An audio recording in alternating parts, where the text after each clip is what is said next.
2025年标普500指数又一次创下历史新高，美联储也换上新主席，华尔街一片乐观，高盛、德银纷纷高喊着8000点的目标。但是你有没有想过，就在这片歌舞升平之下，你辛辛苦苦赚来的钱，很可能在未来1年内被一场你看不见也想不到的风暴悄无声息地吞噬。今天我不是来给你灌鸡汤的，我是来给你泼冷水的。我要揭开市场繁荣表象下的3个巨大裂缝，每一个都像一个定时炸弹。看完这条影片，你会知道为什么现在的市场在走一条非常危险的钢丝，而大多数人却还在钢丝上跳舞。最近有一些同学问我，帕帕，市场一片大好，我的股票也在赚钱，为什么你最近的影片反而越来越谨慎？问得非常好，这个代表你已经开始独立思考，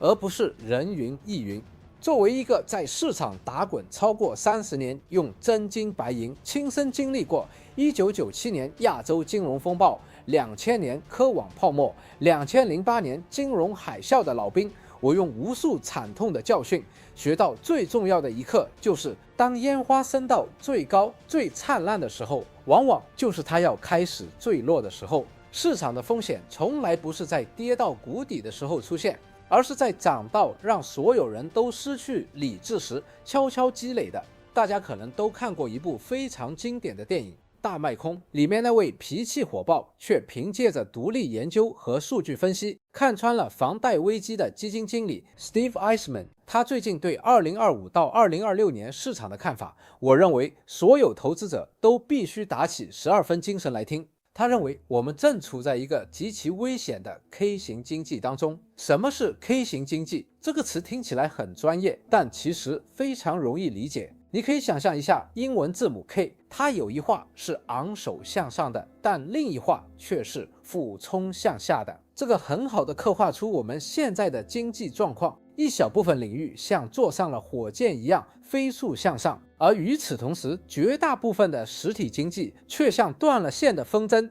在悄悄地向下滑落。这个不是我或者 Eisman 凭空想象出来的。2025年美国的 GDP 增长预计会超过2%，换算成金额大概是5000亿美元。这个听起来是个相当健康的数字，对吧？但其实在这5000亿的增长里，有超过4000亿美元，高达80%的贡献都来自于一个单一的领域，就是 AI 相关的资本支出。这个意味着什么？我给大家打个比方，这个就像一个班级，平均分看起来不错，有80分，但是你仔细一看成绩单，发现是班上几个天才学生，每科都考100分，而班上大部分同学其实都不及格。你说这个班级的整体教育水平真的健康吗？我们现在的经济就是这样一个偏科严重的班级。如果你把 AI 这个单一引擎拿掉，整个美国经济的其他部分几乎是零增长，甚至可能是在萎缩。这就像一架巨大的波音747，表面上看飞得又高又稳，但实际上4个引擎中只有1个在全力运转，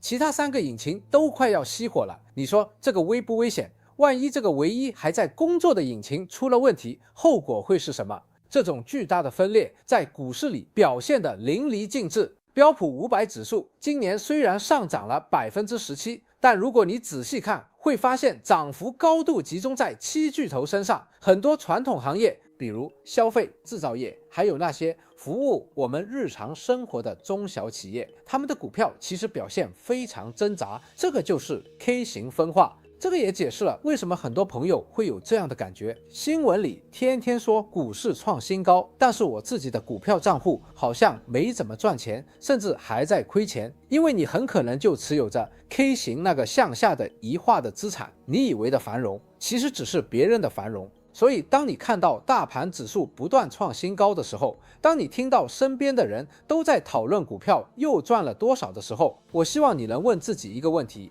我所投资的公司是站在 K 型向上的那一画，享受着时代的红利，还是处在向下的那一画，正在被时代无情的抛弃？如果我们把整个国家的经济增长都赌在一个单一的而且充满不确定性的 AI 领域上，这个本身就是一个巨大的风险。这就引出了我们今天的第一个也是最重要的一个警告：不要被指数的虚假繁荣所迷惑。你必须看清楚经济结构的内在裂缝，找到真正具有增长潜力的方向。讲到这里，我知道很多人会立刻反驳我：“Papa，你太悲观了。AI 是未来，是第4次工业革命，怎么会是风险呢？你看英伟达的股价，你看 AI 带来的各种神奇应用，这个明明是100年一遇的机会啊！”你说的没错，我也从不否认 AI 的巨大潜力，它正在也将会继续深刻地改变我们的世界。但是作为一个理性的投资者，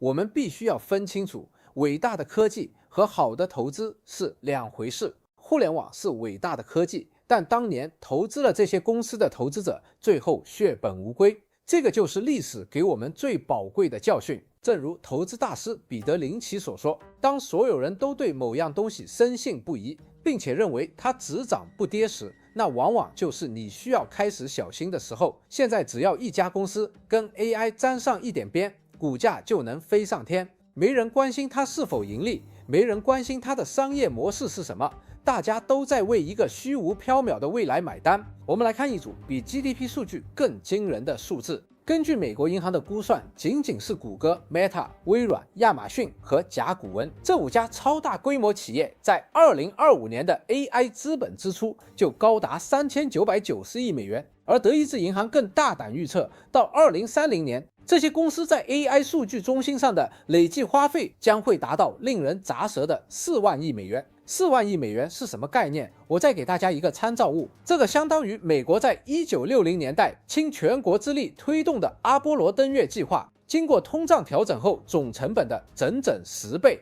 当年美国登月有着明确的国家战略目标，是为了在冷战中战胜苏联。而现在这场科技巨头们的豪赌却被德意志银行的分析师冷静地形容为没有保证回报的投资。为什么没有保证回报？因为这里面至少有2个致命的瓶颈，像2只巨大的拦路虎，挡在了 AI 发展的道路上。第一个瓶颈，也是最硬的约束，是电力。我之前说过 ，AI 的尽头是能源，训练和运行大型 AI 模型需要消耗惊人的电力，数据中心就是一个个巨大的电老虎。根据高盛的最新预测，数据中心的电力需求在未来几年将会加速增长175%。这个是什么样的增速？过去10年，美国的电力需求每年增长不到0.5%，而现在因为 AI 这个数字可能要跳升到2.5%到3%，到2030年，数据中心可能占到美国总用电量的12%。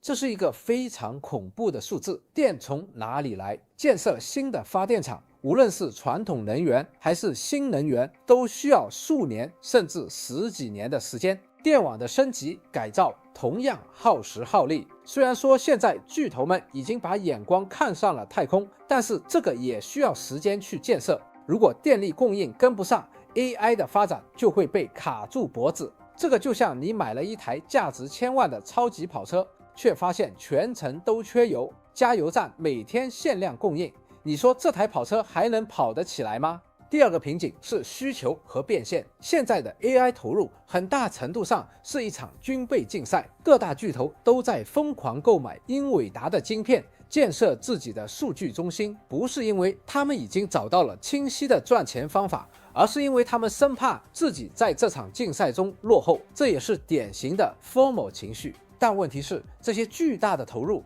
能不能转化为实实在在的可持续的利润？未来的杀手级应用在哪里？我们现在看到了很多有趣的 AI 应用，比如聊天、画画，但有多少是真正能让企业或个人愿意持续付费的？英伟达的财报确实亮眼，第3季度营收同比增长超过60%，数据中心业务更是创下纪录。但是这种爆炸性的增长，很大程度上是建立在这几家科技巨头疯狂囤货的基础上。这个就像在淘金热里，所有人都跑去买铲子，导致卖铲子的公司赚得盆满钵满。现在的英伟达就是那个最赚钱的卖铲子的人。但是如果淘金者们花了好几年，投入了巨额资金，却发现挖不出足够多的金子，他们还会继续买新的更贵的铲子吗？答案显然是否定的。一旦这些科技巨头发现 AI 的投入产出比不及预期，开始削减资本开支，那么对英伟达等上游公司的需求就会断崖式下跌，整个 AI 产业链的估值逻辑都将会面临崩溃的风险。所以对于 AI， 我们必须有两手准备，一方面我们要承认它的革命性潜力，另一方面我们也要清醒地认识到，当前的狂热很可能已经催生了巨大的泡沫。作为聪明的投资者，我们应该思考的是，如何在这场盛宴中既能分一杯羹，又能在音乐停止时安全离场。这就完美的契合了我一直跟大家分享的10倍股3阶段框架。很多伟大的公司在他们的成长初期，也就是第一阶段，往往是被市场错杀或看漏的。他们可能因为一些暂时的负面消息，或者它的创新的商业模式不被当时的市场所理解，导致股价被严重低估。这个正是我们这些价值投资者最好的入场时机，因为我们能用很低的成本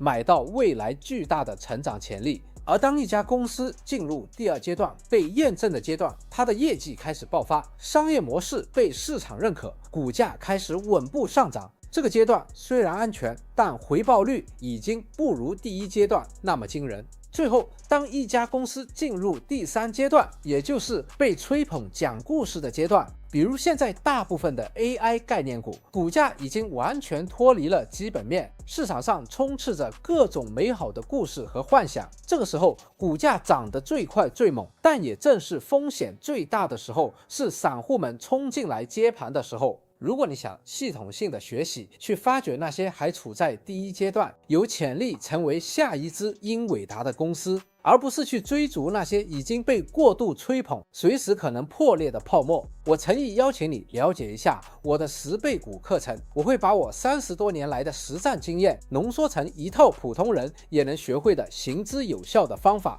你可以在下方的资讯栏找到课程的连结。记住，投资先求知，这个比你盲目的冲进市场，把自己的血汗钱当作赌注，要安全和聪明得多。如果说 K 型经济是市场的结构性裂缝， AI 泡沫是悬在头顶的一把达摩克利斯之剑，那么接下来我要讲的这个风险，就是一个更隐蔽、更危险的存在。它就像一个潜藏在平静水面之下的巨大冰山，一旦撞上，后果不堪设想。这就是私人信贷市场。这个词你可能很少在新闻上听到，但是它的规模绝对会让你大吃一惊。根据最新的数据，到2024年底，全球私人信贷市场的资产管理规模已经达到了惊人的3.5万亿美元。这个是一个比法国和加拿大的年度 GDP 还要庞大的市场。什么是私人信贷？简单来说，就是不透过公开市场，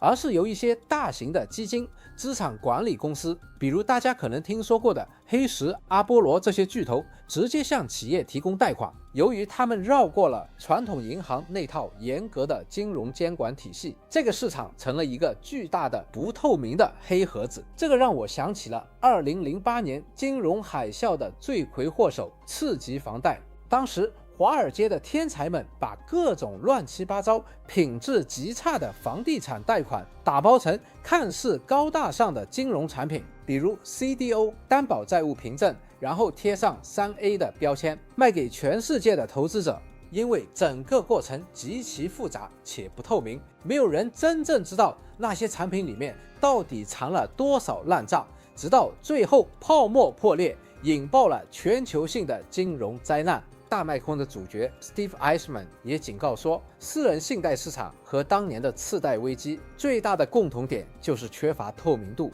他指出，当年的房贷数据虽然复杂，但你只要肯花钱，还能从穆迪、标普这些信评机构那里买到详细的数据，看到每个月的违约情况。但是私人信贷顾名思义，一切都是私人的，没有公开的资料库，没有统一的监管报告，你根本不知道这些贷款的品质如何，借款人的真实还款能力怎样，甚至不知道这些贷款的具体条款是什么。这个就意味着，如果这个市场真的出了问题，它几乎注定会是一个让所有人措手不及的惊喜。你不会看到风暴在远方慢慢聚集，给你时间准备，你只会像在晴朗的夏日午后突然被一道闪电直接劈中。最近市场上已经出现了一些令人不安的危险信号，有2家看似无关的公司突然就崩盘了，背后都牵涉到严重的财务诈欺指控。据说他们利用同一个资产，比如同一批汽车，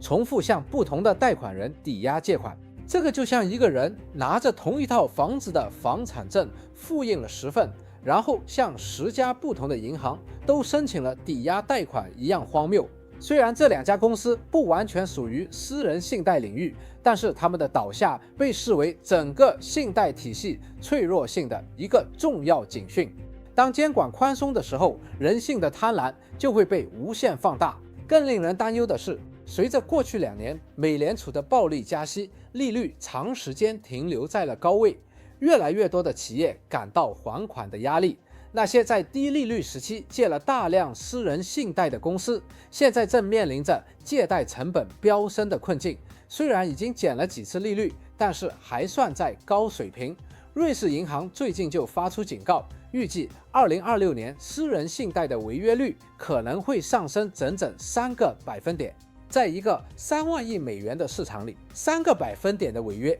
就意味着有近1000亿美元的潜在损失。这个绝对不是一个小数目，是足以对金融体系造成冲击。所以这个3万亿美元的信贷黑盒子就是市场的第3个巨大裂缝。它平时悄无声息，隐藏在公众的视野之外，但是一旦经济出现衰退，企业盈利下滑，还款能力下降，这个里面积累的风险就可能像多米诺骨牌一样，一个接一个的集中爆发，与 K 型分化、AI 泡沫等问题交织在一起，形成一个完美的风暴。讲到这里，可能有些朋友会觉得我过于悲观，这些风险听起来很吓人，但市场不是还在涨吗？华尔街的大行不都看到8000点吗？这个就是投资中最吊诡也是最迷人的地方，市场的情绪往往是最好的反向指标。这个也是我一直跟大家强调的，我们要做市场的逆向投资者，敢于在别人贪婪时恐惧，在别人恐惧的时候贪婪。为了让大家更清楚、更客观地看到我们现在所处的历史位置，我给大家看2个非常重要的，可以说是市场照妖镜的指标。第一个指标是席勒本益比，这个指标是由诺贝尔经济学奖得主罗伯特·席勒发明的。它不是看当下1年，而是衡量一家公司或整个市场的股价相对于它过去10年平均盈利的倍数，并且这个盈利数据还经过了通胀调整。简单来说，它比我们平时看的普通本益比更能反映市场长期的真实的估值水平，因为它抚平了经济周期的短期波动和盈利的突然起伏。那么现在标普500指数的席勒本益比是40，这个数字本身可能没什么感觉，但是如果我们把它放到历史的长河中去比较，你就会感到不寒而栗。在过去140多年的有记录的历史里，40这个数字只在一个时期被超越过，那就是2000年科网泡沫最顶峰、最疯狂的时刻。我们现在的市场估值甚至比1929年美国大萧条崩盘前夕还要昂贵。历史数据是一个非常诚实的老师，他告诉我们，当席勒本益比处在这么极端高位的时候，市场未来10年甚至15年的年化回报率往往是负数或者非常低。换句话说，你现在以这样的价格买入指数基金，然后持有10年，很可能是不赚钱甚至亏钱的。这是一个非常强烈、非常清晰的警示信号。第2个指标是巴菲特指标，这个指标就更简单直接了，它就是用一个国家所有上市公司的总市值除以这个国家的国内生产总值。股神巴菲特本人说，这个是在任何特定时刻衡量估值水平的最佳单一指标，它衡量的是整个国家的证券化程度。如果股价涨得比实体经济快太多，这个指标就会像吹气球一样飙升。你猜现在美国的巴菲特指标是多少？答案是惊人的222%。这是什么概念？历史上这个指标的公平价值区间大约在75%到90%之间，现在的222%已经远远超出了正常范围，说明整个市场的泡沫化程度已经非常严重。这一切都指向同一个结论：市场的情绪已经过热，估值已经极度昂贵，风险正在快速积累，而大多数人却浑然不觉。已故的投资大师巴菲特的黄金搭档查理芒格有一句名言说：如果你想知道事情的结果，就去看看激励机制是什么。现在华尔街的激励机制是什么？是让基金经理追逐短期的业绩排名，是让分析师喊出更高的目标价来吸引客户交易。没有人有动力去告诉你市场的真相，去提醒你潜在的巨大风险。但是我的责任就是告诉你真相。作为你们的财商导师，我的激励机制就是希望我的学生、我的观众能够建立正确的投资观，能够在市场的风浪中保住自己的血汗钱，并且实现长期的财富增长。我不需要取悦任何人，我只需要对我的良心和我的学生负责。所以我必须提醒你们，不要成为这场狂欢盛宴最后的买单者。好了，分析了这么多风险，揭示了这么多裂缝，我相信大家最关心的问题是，那么面对这样一个充满不确定性、估值高企的市场，我们普通投资者到底应该怎么办？是应该立刻清仓离场，把钱都换成现金吗？还是应该继续跟着市场狂欢，赌自己不是最后一个接棒的人？首先我要明确一点，我从不建议大家去精准的预测市场的顶部或底部，没有人能做到这一点。任何声称自己能做到的人，不是骗子就是傻子。但我们普通人虽然无法预测风暴何时到来，却可以像一个经验丰富的船长一样，提前加固我们的船，储备好粮食和淡水，规划好应对的航线。具体来说，我给大家4个可操作的建议。第一，给你的投资组合做一次全面的健康检查。现在就拿出你的持仓，不要自欺欺人，诚实的审视你买的每一家公司，问自己几个关键问题：一，这家公司的估值是不是合理？你买入的价格是基于它实实在在的盈利能力，还是基于一个遥远的 AI 故事？它现在的本益比、市销率在历史上处于什么水平？二，这家公司是不是有强大的护城河？是品牌、技术、网络效应，还是成本优势？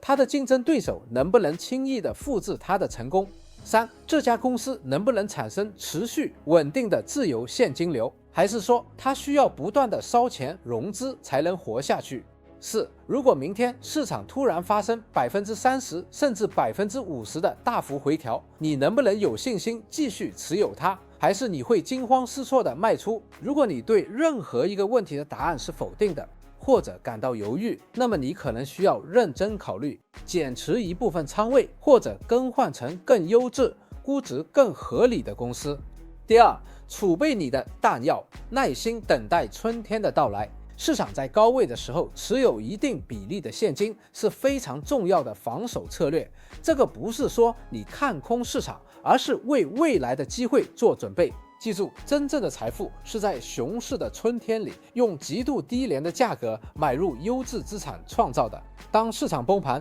别人都在恐慌抛售优质公司的股票的时候，你手上的现金就是你最大的武器，是你可以从容买入打折资产的弹药。股神巴菲特在2025年第3季度末手握超过3800亿美元的现金和短期美债，你觉得他是在等什么呢？他正是在等待一个可以让他用大桶接金子的机会。第三，专注在公司的内在价值，而不是市场的短期价格。不要每天盯着股价的红红绿绿，那个只会让你的情绪跟着波动，做出错误的决定。你要像一个真正的生意人一样，去研究公司的基本面，去理解它的商业模式、管理团队和长期价值。价格会像一只跟着主人散步的小狗，时而跑到前面，时而落在后面，但是它最终总会回到主人的身边。而公司的内在价值就是那个主人。当你真正理解你所投资的公司的价值，你就能在市场的惊涛骇浪里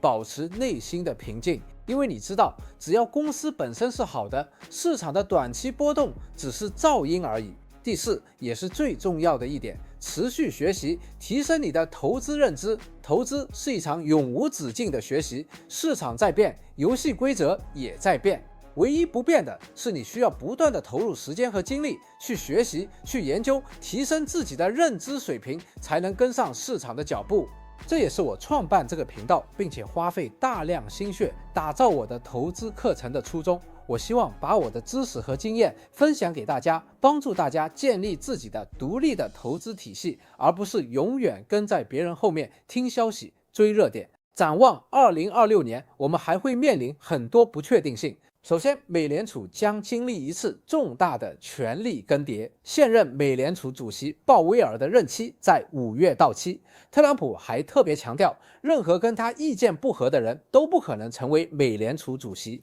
这个意味着美联储的独立性可能会受到挑战。过去几十年，美联储一直被视为一个独立于政治的机构，它的货币政策决策是基于经济数据，而不是总统的喜好。但是如果新任主席是一个特朗普忠诚者，那么美联储的政策可能会变得更加政治化。特朗普一直希望降息，如果新主席配合他的意愿，可能会导致政策过于宽松，进一步加剧通胀风险。更重要的是，2026年美联储的投票委员会经历一次大换血。根据轮换机制，4位新的地区联储银行行长将会获得投票权，其中3位都被视为鹰派人物，他们对降息的态度更加谨慎。就算特朗普想要美联储大幅降息，他也可能在票委会中遇到阻力，这个就形成了一个非常有趣的博弈局面。一边是想要放水的总统，另一边是更加鹰派的票委会。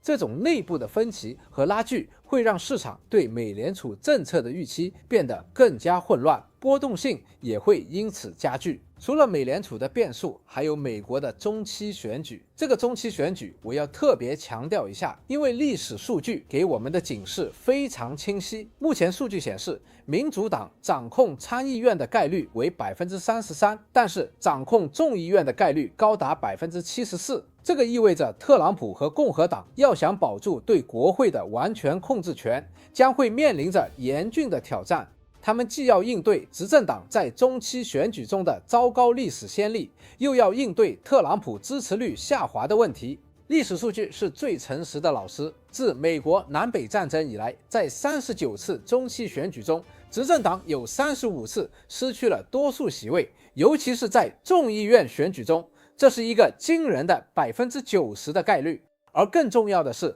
回顾1927年以来的数据，美国总统任期的第2年，也就是中期选举年，是标普500指数平均回报和中位数回报最低的一年。这不是巧合，这是规律。政治的不确定性会直接传导到市场的波动性。如果共和党失去对国会的控制，特朗普的很多政策，包括减税、放松监管等，都可能面临阻力。这个对于那些已经把政策利好提前计入股价的公司来说，绝对不是好消息。历史同样告诉我们，随着中期选举日过去，政治不确定性下降，股市往往会在年底前开始上涨。所以2026年对我们来说，既是挑战也是机会。波动性会筛掉那些意志不坚定的投机者，但是会为我们这些有准备的价值投资者创造出绝佳的可以改变一生的买入机会。面对这样一个复杂而又充满挑战的局面，我希望大家不要感到恐慌，而是要感到兴奋。